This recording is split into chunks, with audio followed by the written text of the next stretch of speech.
তো কি বলছিলাম, যখন হযরতে বেলাল যখন আযান দেন,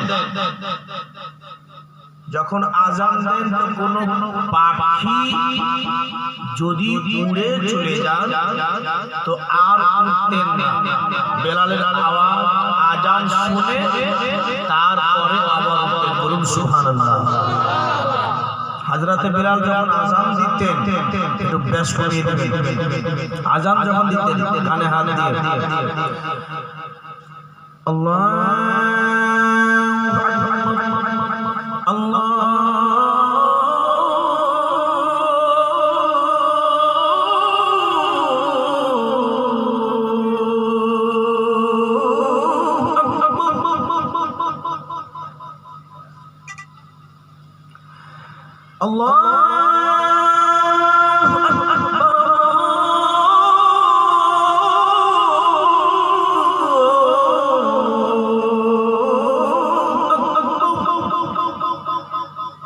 আকবার,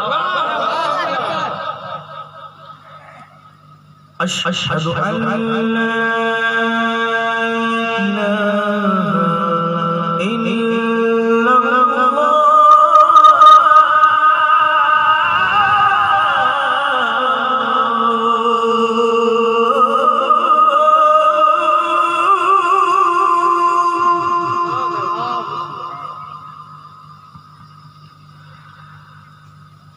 أشهد أن لا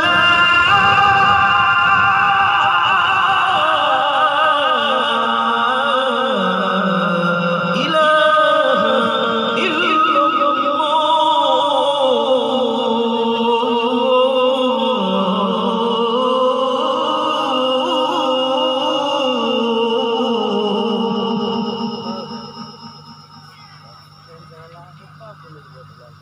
أشهد أن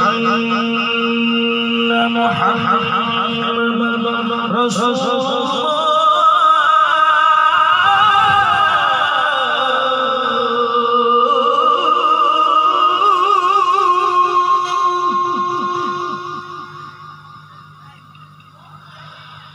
أشهد أن محمد رسول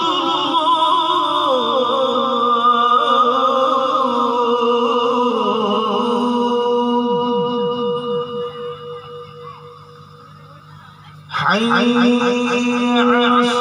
الصلاة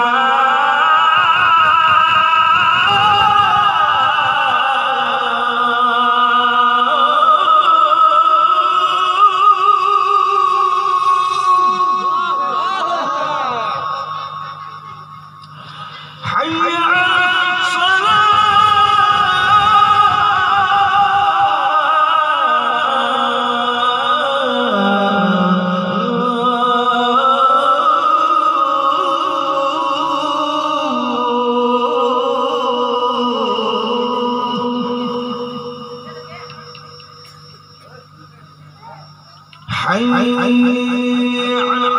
الفلاح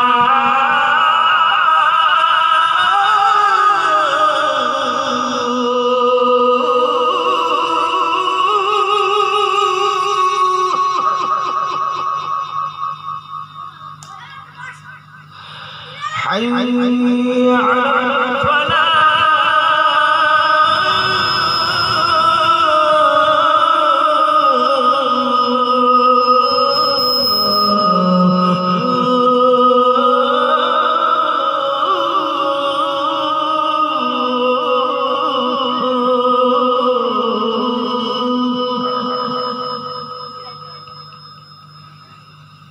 الصلاة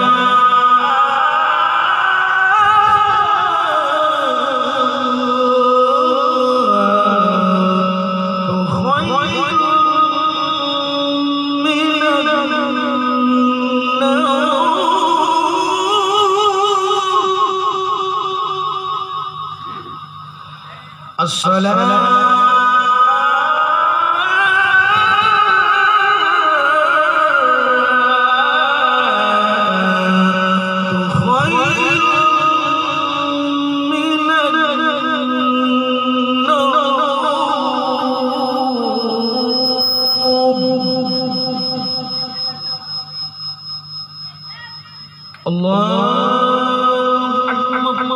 আল্লাহ